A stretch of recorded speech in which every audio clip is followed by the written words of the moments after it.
جنہوں نے جا کے ان کے پہلا انتظام کیا ہے، ان کو پروٹوکول دیا ہے۔ آپ نے دیکھا کہ ایک ایک سٹیپ پر مریم نواز صاحبہ کی تصویریں جاری کی جا رہی ہیں، یا وہ خانہ کعبہ میں سے آ رہی ہیں، یا مسجد نبی کے اندر ہیں، یا وہ دعا کر رہی ہیں، جو کچھ بھی ہے اس کی تصویریں بنائی جا رہی ہیں۔ ایک پوری ٹیم وہ ساتھ لے کر گئی ہیں، سرکاری خرچے پر وہ عمرہ کرنے گئی ہوئی ہیں، اور پیچھے ان کو شاید وہ نظر نہیں آتے جو خواتین آٹے کی لائنوں میں لگی ہوئی ہیں، راشن سے تنگ ہیں، غریب جو ہیں وہ بھوکے مر رہے ہیں، ان کے پاس اپنے بچوں کی فیسوں کے پیسے نہیں ہیں، وہ بچوں کو پڑھا نہیں سکتے، لیکن وہاں پر عمرے کیے جا رہے ہیں اور اس کی باقاعدہ طور پہ تصویریں بھی پھینکی جا رہی ہیں۔ اب ناظرین آتے ہیں اس معاملے کی طرف جس میں عمران خان صاحب نے جو 2 دن پہلے میڈیا سے ٹاک میں directly army chief Asim Munir صاحب کا نام لیا تھا کہ سب کچھ آصم منیر صاحب کروا رہے ہیں، میری بیوی کو ٹارگٹ کر رہے ہیں، یہ سارا کچھ انہوں نے کہا تھا۔ لیکن آج جو اب اس کے اوپر جو مزید پیش رفت ہوئی ہے وہ یہ پیش رفت ہوئی ہے کہ جو ایک بیانیہ بنایا جا رہا ہے جو کہ مسلم لیگ پرو اسٹیبلشمنٹ صحافی ہیں ان کی طرف سے، کہ آرمی چیف نے جو ہے وہ خیر سگالی کے طور پر 20 کے قریب 9 مئی کے واقعات میں ملوث جو افراد ہیں، یعنی کہ جو ملٹری کی کسٹڈی میں تھے، ان کو رہا کر دیا گیا ہے، اور ان کے بارے میں کہا جا رہا ہے کہ ان کی جو سزا تھی وہ 1 سال کی تھی، تو ابھی 1 سال پورا نہیں ہوا تھا، ان کی 1 سال کی سزا میں 2 مہینے باقی تھے، تو جو ہے وہ اب یعنی کہ آرمی چیف نے جذبہ خیر سگالی کے تحت کہ ماحول کو ٹھنڈا کرنے کے لیے یہ ایک اچھا جسچر دیا ہے کہ انہوں نے 2 مہینے پہلے ان کی سزا معاف کر کے عید پر انہیں رہا کر دیا ہے۔ تو اب یعنی یہ کہا جا رہا ہے کہ عمران خان صاحب کو یہ پیغام دیا گیا ہے کہ آپ بھی ایک قدم پیچھے ہٹیں، کیونکہ ہم ایک قدم پیچھے ہٹیں، ہم نے 2 مہینے ان کی سزائیں رہتے تھی، آپ کے ورکرز کو ہم نے چھوڑ دیا ہے، تو آپ بھی ایک قدم پیچھے ہٹیں۔ اب یہ صاف طور پر یہ بات اس سے تو آپ کو ظاہر ہوتا ہے نا کہ وہ جو بیانیاں بنا رہے تھے کہ عمران خان جو ہے وہ اسٹیبلشمنٹ سے بات کرنا چاہ رہے ہیں، وہ تو بار بار کہہ رہے ہیں کہ میں ان سے بات کروں گا، اب انہی کی خود ان سے بات کے اندر سے ظاہر ہوتا ہے کہ عمران خان صاحب بالکل نہیں چاہ رہے۔ عمران خان صاحب صرف ایک ہی بات کر رہے ہیں کہ سب سے پہلے میرا مینڈیٹ واپس کیا جائے، اور بلکہ وہ تو کہتے ہیں یہ تسلیم کیا جائے کہ میری پارٹی کو انہوں نے توڑا ہے، مجھے انہیں ناجائز طریقے سے اسلام آباد ہائی کورٹ سے گرفتار کیا تھا، اس کے بعد یہ سارا کچھ انہوں نے کروایا ہے، لوگوں کی پارٹی تبدیل کروائی ہے، اور جس طرح الیکشن کے اندر دھاندلی بڑے پیمانے پر کی گئی ہے وہ ساری تسلیم کریں، یہ عمران خان صاحب کہہ رہے ہیں، نہ کہ یہ جو بیانیہ بنایا جا رہا ہے کہ عمران خان صاحب جو ہیں وہ خود مذاکرات کرنا چاہتے ہیں، تو ایسا بالکل نہیں ہے۔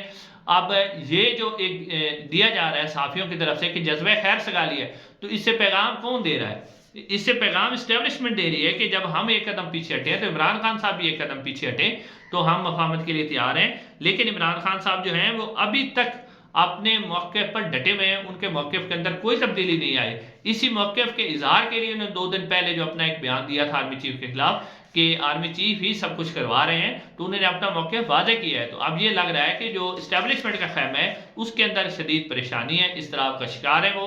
اور وہ اس وقت سوچ رہے ہیں کہ ہم اس جو ہم ایک ڈلیما کے اندر پھنس گئے ہیں اس سے ہم کیسے نکلے۔ تو اس سے وہ صحافیوں کے ذریعے کبھی بیان دلاتے ہیں کہ ہم آپ کو بھٹو بنا دیں گے، کبھی کہہ دیتے ہیں جی ہم آپ کو ایسا کر دیں گے، کبھی کہہ دیتے ہیں ہم آپ کو ویسا کر دیں گے، یہ سارا کچھ ایک کہلوایا جا رہا ہے۔ اب یہ کہلوایا جا رہا ہے کہ جی ایک سٹیپ وہ پیچھے ہٹے تو آپ بھی پیچھے ہٹ جائیں، یعنی آپ خاموش ہو کے بیٹھ جائیں، اور جیسا کہ انصار عباسی صاحب نے کہا تھا کہ اگر آپ زبان پر کنٹرول نہیں کر سکتے تو چند مہینوں کے لیے خاموش ہو جائیں۔ تو یہ سارا جو ہے اس وقت کیا جا رہا ہے اسٹیبلشمنٹ کی طرف سے۔ اس کے بعد ناظرین اب اسی کو جو 6 ججز کی بنیاد بنا کر جو اب ان کے اوپر ٹارگٹ تو کیا جا رہا ہے، ان ججز کو ان کے اوپر شدید غصہ ہے کہ انہوں نے ایسی جرت کیسے کر لی کہ 75 سال سے کوئی جرت نہیں کر سکا، تو انہوں نے جرت کیسے کر لی۔ اب جسٹس جو محسن اختر کیانی ہیں جو کہ چیف جسٹس اسلام آباد جسٹس عامر فاروق صاحب کے بعد سینئر ترین جج ہیں، اب ان کے خلاف ایک شکایت درج کروائی ہے سپریم جوڈیشل کونسل میں، اور یہ جو شکایت درج کروائی ہے وقاص ملک صاحب وکیل ہیں، انہوں نے یہ درج کروائی ہے۔ اور ناظرین ان کا انٹرویو کیا ہے مطیع اللہ جان نے اپنے ایم جے ٹی وی پر، اس کے اندر بھی لگتا ہے کہ ان سے شکایت کروائی گئی، حالانکہ وہ بار بار کہہ رہے ہیں کہ میں نے شکایت نہیں کروائی۔ آپ اس بات کو سمجھیں کہ انہوں نے شکایت کی ہے کہ بے نظیر بھٹو صاحب کے جو ایک وکیل تھے،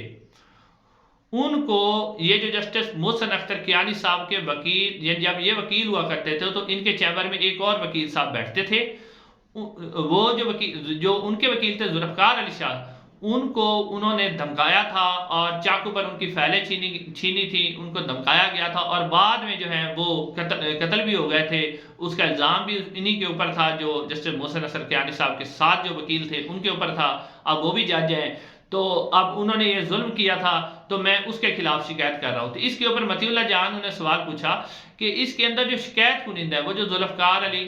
قتل ہوئے تھے، ان کی بیوہ موجود ہے، ان کے بچے موجود ہیں، وہ تو شکایت نہیں کر رہے، اور پھر اتنی دیر کے بعد آپ کو کیسے خیال آیا کہ آپ شکایت کر رہے ہیں؟ تو ان کے پاس کوئی جواب نہیں تھا، بس آگے پیچھے وہ باتیں کرنے لگ گئے۔ اب ناظرین کوشش یہ کی جا رہی ہے، کیونکہ جیسے عامر فاروق صاحب اگر اسلام آباد ہائی کورٹ سے سپریم کورٹ میں چلے جاتے ہیں تو پیچھے سے چیف جسٹس بن جانا محسن اختر کیانی صاحب نے، تو اب ان کے خلاف یہ شکایت درج کروائی گئی باقاعدہ طور پر۔ ایک تھرڈ پرسن کی شکایت ایک آدمی کر رہا ہے جس کا اس کیس کے ساتھ کوئی لینا دینا نہیں ہے، اور پھر جسٹس محسن اختر کیانی کے ساتھ اس کا کیا تعلق ہے کہ ان کے ساتھی وکیل نے جو کیا اس کے ذمہ دار محسن اختر کیانی کیا ہو گئے؟ تو اسٹیبلشمنٹ آپ کو پتہ ہے اس طرح واضح پیغام دے رہی ہے، ایک طرف وہ جو ہے کچھ منت ترلا بھی کر رہی ہے اور دوسری طرف سخت پیغام بھی دے رہی ہے کہ ہم آپ سے